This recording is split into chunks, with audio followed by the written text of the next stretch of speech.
Kurang lebih 16 jam pasca hujan deras yang mengguyur kota Masohi dan sekitarnya Kamis 22 Juli 2021 dini hari. Belasan rumah di kawasan kilometer 10 Dusun Hua Meteno, Negeri Sepa, Kecamatan Amahai, Maluku Tengah, hingga kini masih terendam air.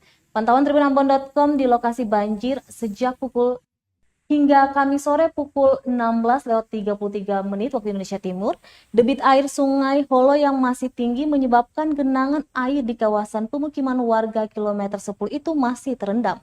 Meski saat ini sudah mulai surut, namun air setinggi mata kaki orang dewasa masih menggenangi kawasan tersebut.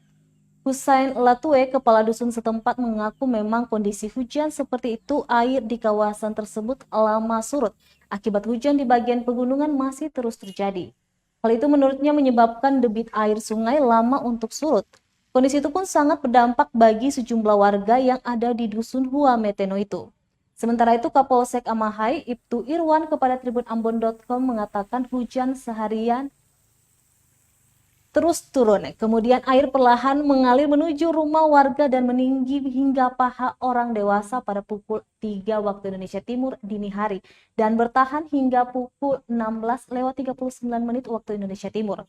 Terhitung sejak pukul 2 hingga sore hari, sedikitnya ada sekitar kurang lebih 16 jam air menggenangi rumah warga atau pemukiman warga di Maluku Tengah itu.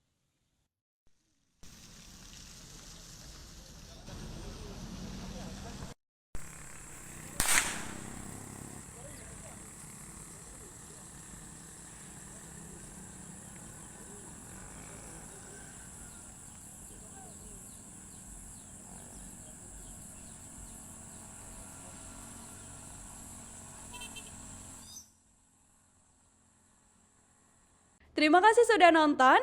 Jangan lupa like, subscribe, dan share ya.